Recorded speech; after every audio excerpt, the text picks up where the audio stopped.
कुछ मुद्दे हैं जो पिछड़ा वर्ग से संबंधित है।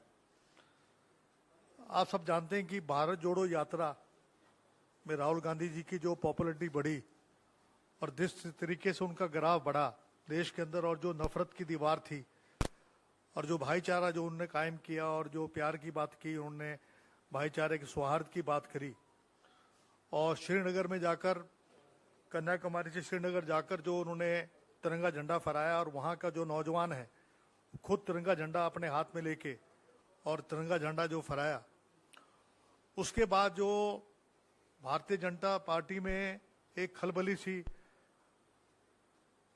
एक तरीके से हड़बड़ाहट सी होगी कि जिस व्यक्ति के ऊपर हमने लाखों रुपए, करोड़ों रुपए, अरबों रुपए लगाए थे और उसकी इमेज को खराब करने की हमने बात की थी, उसने इस यात्रा के द्वारा जो पसीना बहाया उन्होंने 4000 किलोमीटर का, उससे जो है उसके उलट जो है ये पता लगा कि ये तो बहुत ही मजबूत और एक मजबूत इरादे वाला व्यक्ति है। ये सारा मामला शुरू हुआ 7 फरवरी को, जब राहुल गांधी जी ने पार्लियामेंट के अंदर अडानी जी के रिश्ते के बारे में उनसे पूछा कि आपका उनका रिश्ता क्या है, आप कितनी बार विदेश गए उनके साथ, और जिस कंट्री में गए वहां पर आपको कॉन्ट्रैक्ट मिला नहीं मिला, आप उनके साथ एयरप्लेन में बैठकर कितनी बार गए आप वहां, और ये भी पूछा कि आपके प्राइम मिनिस्टर ऑफिस से ऑस्ट्रेलिया, श्रीलंका वगैरह इन देशों में जाकर सिफारिश जो की गई कि इनको एनर्जी में, रोड्स में, माइंस में, इन सब चीज जो डिफरेंट कॉन्ट्रैक्ट्स हैं, रोड्स हैं, ऑयल है, एनर्जी है, इनमें जो कॉन्ट्रैक्ट मिले उसके लिए आप लोगों ने सिफारिश करी या ना करी, इसके बारे में वो जवाब चाह रहे थे।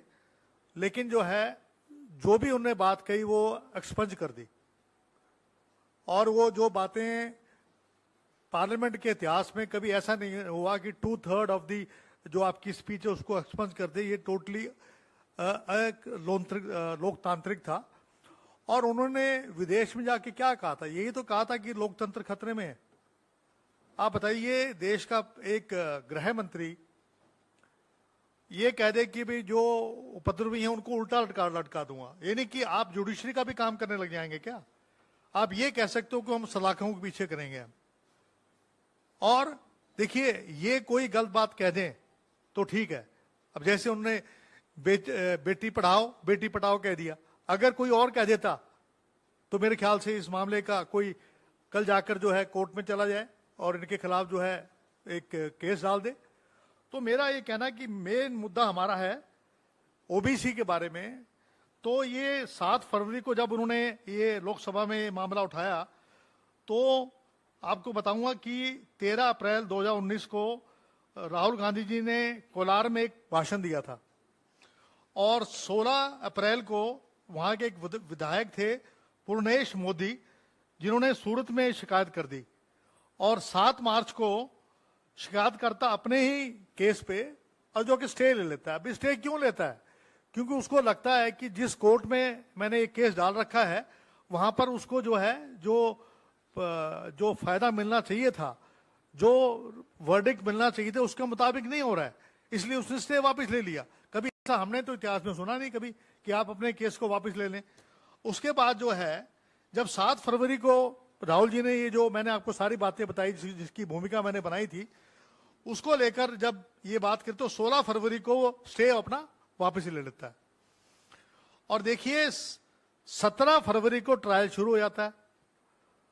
साहब, इतना तेज तरार वर्डिक्ट आना, और 23 मार्च को राहुल गांधी जी को दोषी ठहराकर जो मैक्सिमम जो लिमिट होती है 2 साल की मानहानि की, वो उनके ऊपर जो है डाल दी जाती है।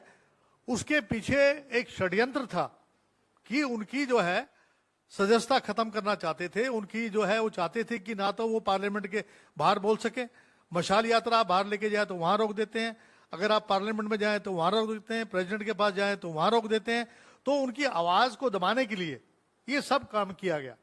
उसके बाद जो है 24 मार्च को उनकी जो है सदस्यता जो है स्पीकर साहब समाप्त कर देते हैं, जबकि 1 महीने का समय था।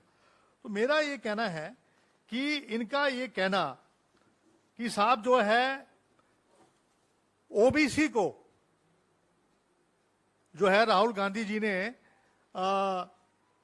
वहां पर जो है मोदी और ओबीसी को गाली देकर कर्नाटका कोलार में ये बात आपने कही, तो मैं पूछना चाहता हूं क्या नीरव मोदी, ललित मोदी क्या बैकवर्ड क्लास से हैं? अगर वो बैकवर्ड क्लास से नहीं है तो ये तो अपमान हमारा हो रहा है बैकवर्ड क्लास वालों का, कि हमें आप बता रहे हैं कि ये तो उल्टा जो है चोर कोतवाल को पकड़ने की बात है। यानी कि आप, इसका मतलब ये है कि मोदी एक टाइटल है, और मैं कहता हूं कि आदमी कर्म से होना चाहिए। ओबीसी के लिए इस सरकार ने पिछले 9 साल में कोई भी ऐसा काम किया हो, मैं आपको बता सकता हूं। हमारी जो 1932 में पूना पैक्ट हुआ, तब रिजर्वेशन के बारे में बातचीत शुरू हुई कि बैकवर्ड क्लास को रिजर्वेशन मिलना चाहिए। पंडित नेहरू जी ने ओबीसी कमीशन 1953 में उसको कॉन्स्टिट्यूशनल राइट दिया, और पहली बार ओबीसी को 1977 में कांग्रेस की गवर्नमेंट थी उत्तर प्रदेश में, जब उनको रिजर्वेशन का हक दिया गया। उसी तरीके से मैं आपको बताना चाहूंगा कि मंडल कमीशन के बारे में बहुत धारणाएं लोगों की है कि वीपी सिंह जी ने उसको लागू किया। वीपी सिंह जी तो ने केवल घोषणा की थी, लेकिन जो गोलवरकर के जो फॉलोअर्स हैं, जिसमें मोदी जी भी जो हैं गोलवरकर के फॉलोअर हैं, जो बात करते हैं कि आरक्षण के खिलाफ बात करते हैं, उन लोगों ने वीपी सिंह की सरकार गिराई और वो उस कानून को लागू नहीं कर पाए। उसके बाद चंद्रशेखर जी की गवर्नमेंट आई। उसके बाद 91 में जब नरसिम्हा राव जी आए, तो 92 के अंदर जो है ये तमाम यूनियन गवर्नमेंट जॉब्स के अंदर और ये पॉलिसी जो है रोल आउट की गई, और 27% आरक्षण जो है वो कांग्रेस गवर्नमेंट ने लागू किया। ये लोग जो हैं, हमेशा कोई कहता साहब ये तो वीपी सिंह ने जब किया, जब दंगे हुए थे, और दंगे करने वाले ये लोग थे, आरएसएस के लोग थे, जो है शोभा यात्रा निकालते हैं, 1 दिन नहीं 4 दिन निकालते हैं। आप रामनवमी की 1 दिन निकाल सकते हैं, आप 4 दिन निकालते हैं, और हाथ में भाले होते हैं, हाथ में तलवार होती है, हाथ में आपके जो है वेपन्स होते हैं, और फिर आप कहते हैं कि हम तो भाई शांति प्रिय आदमी हैं। तो मेरा कहने का मकसद ये है कि इन्होंने जो है कोई काम नहीं किया। जो काम वीपी सिंह जी करना चाहते थे, उसको अगर लागू किया तो कांग्रेस गवर्नमेंट ने किया 1992 में। उसके बाद डॉक्टर अपने हमारे अर्जुन सिंह जी थी, हमारे शिक्षा मंत्री थे, एचआरडी मिनिस्टर थे। 2006 के अंदर जो 27 रिजर्वेशन दिया हायर एजुकेशन के ऊपर 2006 में, वो भी यूपीए गवर्नमेंट ने दिया। तो मेरा कहने का मकसद ये है कि आप ओबीसी की बात करते हैं, आपका मखौटा जो है वो ओबीसी का है, लेकिन ओबीसी के लिए आप काम नहीं करते हैं। आप बात करना चाहते हैं, ओबीसी की बात करते हैं, आपने क्रीमी लेयर लागू कर दिया। क्रीमी लेयर जो है, मंडल कमीशन में कभी भी क्रीमी लेयर के बारे में कभी कोई जिक्र की बात नहीं थी, लेकिन हरियाणा में तो 6 लाख है और देश में 8 लाख है। आज जो है एक चपरासी की जो तनख्वाह है वो 50,000 रुपए अगर है, तो वो एक चपरासी का बच्चा भी जो है उसमें इनकम, एग्रीकल्चर इनकम भी डाल दी उसमें। 6 लाख में हरियाणा में तो ये हाल हो गया, 8 लाख में। तो हमारा ये मानना है कि सरकार जो है ओबीसी के लिए केवल चेहरे तो रख देती है, उनके हाथ में पावर नहीं है। पार्लियामेंट्री बोर्ड में ओबीसी के लोग भी इन्होंने डाल दिए, लेकिन उनके पास ताकत नहीं। सारी ताकत केवल 2 व्यक्तियों के हाथ में है।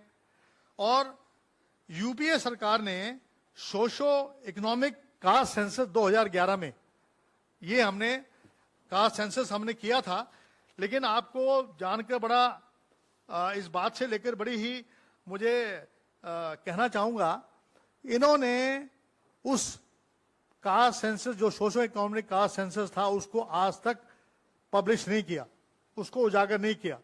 मेरी सरकार से ये अनुरोध है आपके माध्यम से कि इस 2011 के कास्ट सेंसस को आप उजागर करें। अगर आप उजागर नहीं कर रहे थे, क्यों नहीं कर रहे, उसके पीछे मंशा क्या है?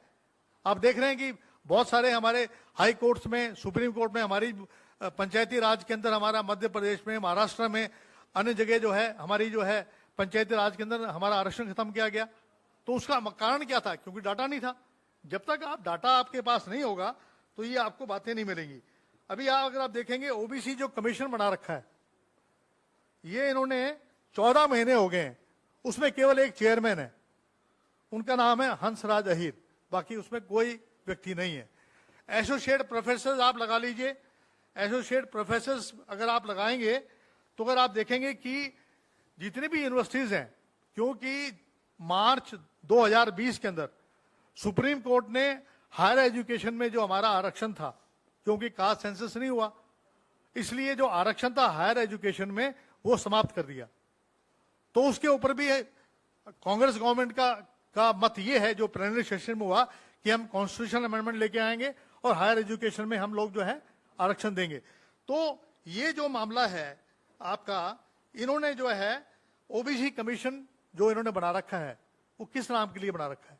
जब आप कोई फैसला नहीं ले पा रहे हैं, जब आपके मेंबर्स आपके पास नहीं है, तो उसमें आप क्या कर रहे हैं कार्रवाई? फिर मैं बताना चाहूंगा कि जो सबसे बड़ी बात यह है, अभी हमारा प्लेनरी सेशन हुआ था, अभी हमारा प्लेनरी सेशन हुआ रायपुर के अंदर, जिसमें कुछ चंद बिंदु हैं, मैं आपके केवल 10 मिनट और लूंगा मैं। उसमें यह है कि उस प्लेनरी सेशन में यह फैसला लिया गया कि कांग्रेस गवर्नमेंट अगर 2024 में आती है या उसका उद्देश्य या गवर्नमेंट पे प्रेशर डालेगी कि कास्ट सेंसस करवाएं, ताकि आर्थिक, सामाजिक, शैक्षणिक और राजनीतिक जो अर्थव्यवस्था है, जो उनकी जो डाटा है उनका, उनके बारे में पता लगे, पॉपुलेशन कितनी है। आफ्टर ऑल जो है ये सुप्रीम कोर्ट, हाई कोर्ट क्या मांग रहे हैं? डाटा मांग रहे हैं। कहते हैं डाटा नहीं है, ये एक कमीशन बना देते हैं, उसमें मेंबर डाल देते हैं नॉन ओबीसी, वो अपने हिसाब से जो है अभी 8% आरक्षण हमारे यहाँ पंचायती राज में हरियाणा में किया केवल, जबकि हमारा 27% बनता है। तो मैं कहता हूं कि भी आपको 2022 में कास्ट सेंसस करना चाहिए था, तो आपने कास्ट सेंसस क्यों नहीं कराया? अगर कांग्रेस सरकार बनती है तो हम कास्ट सेंसस करवाएंगे 2024 में। जो भी स्वरूप होगा, कांग्रेस जो है, क्योंकि राहुल गांधी जी ने जिस तरीके से विपक्ष को इकट्ठा कर रहे हैं, आज एक धुरी बन रही है कांग्रेस पार्टी। दूसरा एक हमारा इंटरनल मैटर है पार्टी का, एक national council for social justice बनेगी, जिसमें एसटी, ओबीसी, माइनॉरिटी के लोग होंगे, और वो कांग्रेस प्रेसिडेंट को समय समय पर कौन कौन सी आपको स्कीम्स लानी चाहिए for the welfare of ST, OBC, minority, इन सब के लिए एक national council for social justice बनेगा। दूसरा जो है, आप देखेंगे कि ओबीसी का कोई डिपार्टमेंट नहीं है। हम सरकार से मांग करेंगे ओबीसी का डिपार्टमेंट बनाओ, और हमारे प्लेनरी सेशन में ये हमने फैसला लिया है कि जहां भी हमारी सरकार होगी वहां, जैसे हमारा महाराष्ट्र में हमारी ओबीसी डिपार्टमेंट है, अशोक गहलोत जी से मेरी बात हुई थी, वो कहते मैं भी ओबीसी डिपार्टमेंट बनाऊंगा मैं, तो ओबीसी डिपार्टमेंट अलग से बनेगा, ताकि उसके लिए बजटरी जो एलोकेशन है और जो स्कीम्स अलग हो, हमें एससी एसटी के साथ लगा दिया जाता है, जिससे ओबीसी को जो कुछ मिलना चाहिए, बजट जो मिलना चाहिए वो नहीं मिलता है। और प्राइवेट सेक्टर में भी हम एससी एसटी ओबीसी को भी हम स्थान देंगे, जिसके बारे में हमारे प्लेनरी सेशन में ये बात लिया गया।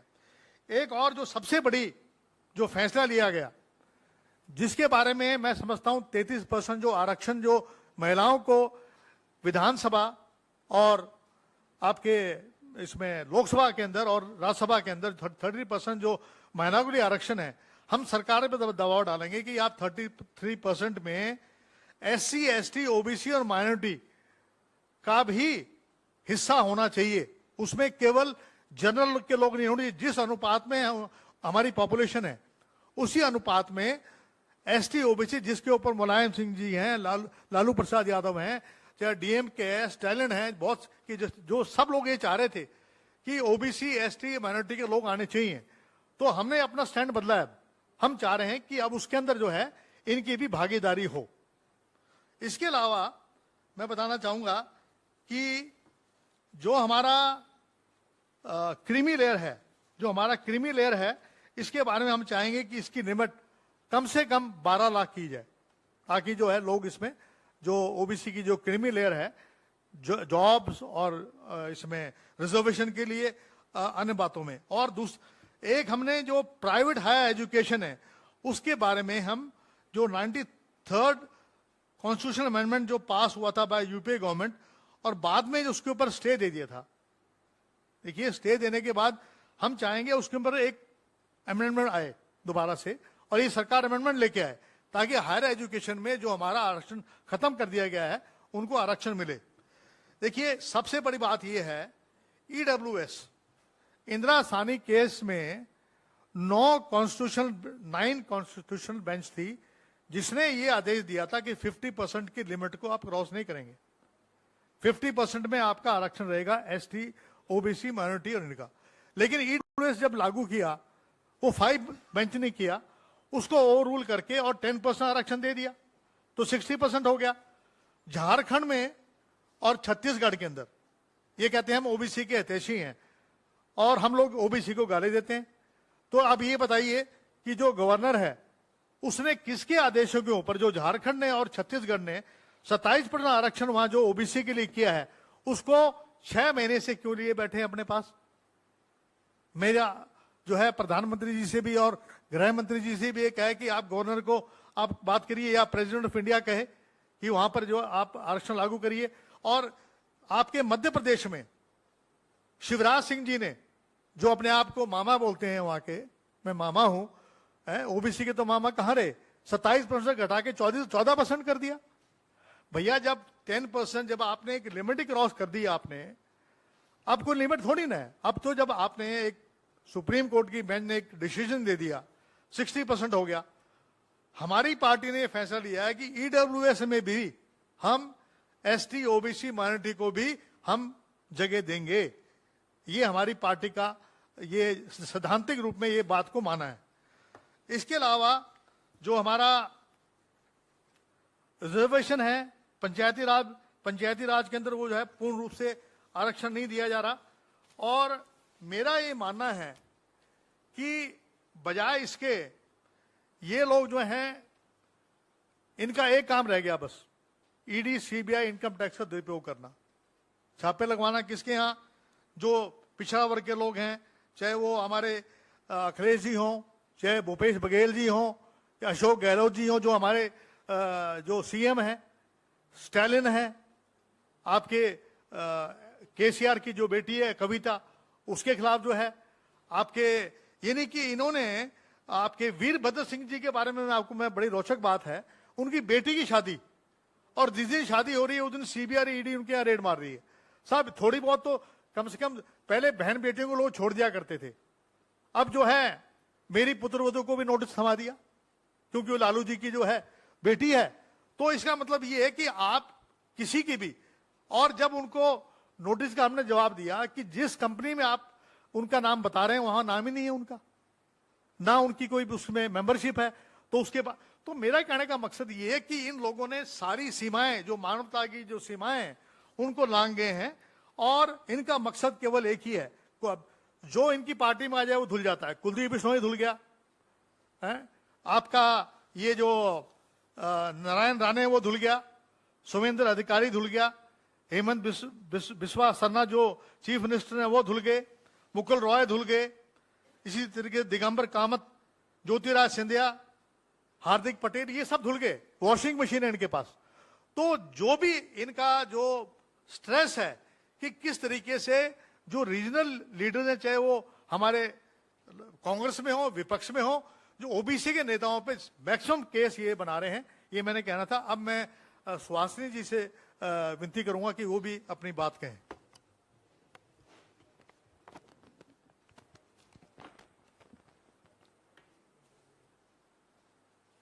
मैं पिछड़े विभाग के chairman sir captain Ajay Yadav ji को धन्यवाद करती हूँ और यहाँ पर बड़े भाई विनीत पुनिया जी बैठे हैं हमारे बीच में, उनका भी धन्यवाद करती हूँ। आज हमारा देश जिस स्थिति में है उसके बारे में आपको पॉइंट टू पॉइंट कप्तान साहब ने बता दिया है, जो कांग्रेस पार्टी की नीतियां रही हैं और आगे क्या रहने वाली हैं। 80% आबादी हमारी देश की पिछड़े समाज से आती है, उसमें से हम एक हैं। एक ऐसी 80% आबादी जो पूर्ण रूप से सरकार बनाने के लिए सक्षम है। और आज जो केंद्र में बैठी सरकार बार बार हर टर्म में, चाहे वो 2014 हो, 2019 हो, अब आने वाले समय में भी जिस तरह से ओबीसी का कार्ड खेलती है, उनका इन नीतियों से पर्दाफाश हो चुका है। आज हम देख रहे हैं कि गैर ओबीसी वर्गों को, स्वर्ण वर्गों को ओबीसी बनाया जा रहा है, उनको ओबीसी का सर्टिफिकेट दिया जा रहा है, सिर्फ मुद्दे से भटकाने के लिए, विचलित करने के लिए, राहुल गांधी जी को डराने के लिए। पर उनको क्या लगता है कि हमारे नेता डर जाएंगे? वो किस बात से परेशान है? अपनी नाकामियों से। उनकी नाकामियां जो नोटबंदी में हमने देखी, जीएसटी में हमने देखी, फार्म लॉज में हमने देखी, जितनी भी उनकी नाकामियां हैं, सीधा सीधा असर पिछड़ी जातियों पर पड़ा है। क्योंकि जो किसान है वो संपन्न नहीं होता है, वो हम जैसी पिछड़ी जातियों से ही होता है। जो छोटे व्यापारी हैं वो भी पिछड़े वर्ग के होते हैं।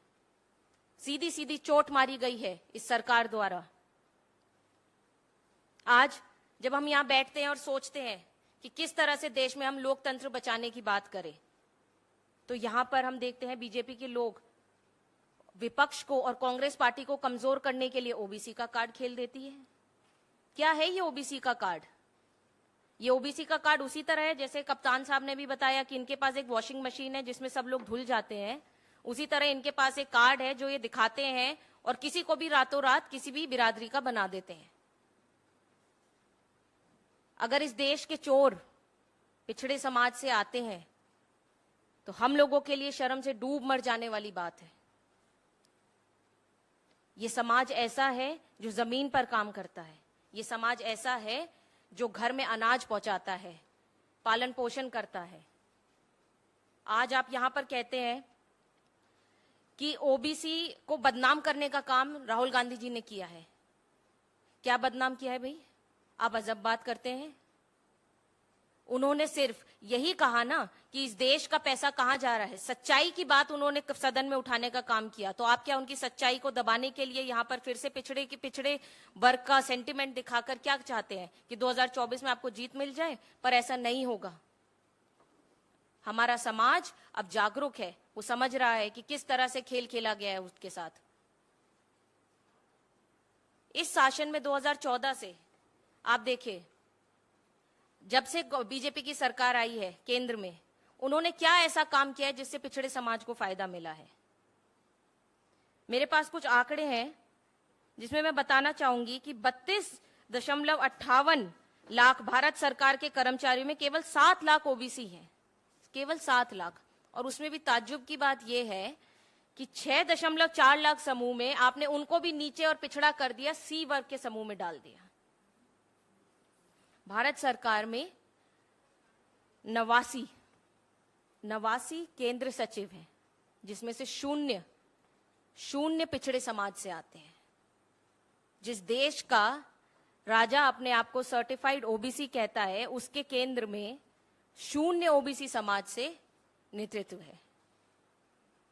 पिछले 5 वर्षों में कितने आईएएस, आईपीएस या आईएफएस रिक्रूट किए गए हैं? क्या है उनके आंकड़े? क्या ये सरकार सार्वजनिक करना चाहेगी? उनमें से कितने पिछड़े समाज से थे, कितने दलित थे? बीजेपी सरकार का हमेशा से ही दोहरा चरित्र रहा है, ड्यूअल पर्सनैलिटी। चाहे वो जातिगत जनगणना में हो, चाहे वो किसी भी तरीके से विपक्ष की आवाज दबाने में हो। आज आप देख रहे हैं कि देश में सारी पार्टियां, 19 पार्टियां एक साथ खड़ी हैं और वो डिमांड कर रही है कि जातिगत जनगणना होनी चाहिए। तो इस चीज से क्यों डर रही है सरकार? क्या डर है? क्या उनका कार्ड उनके हाथ से निकल जाएगा?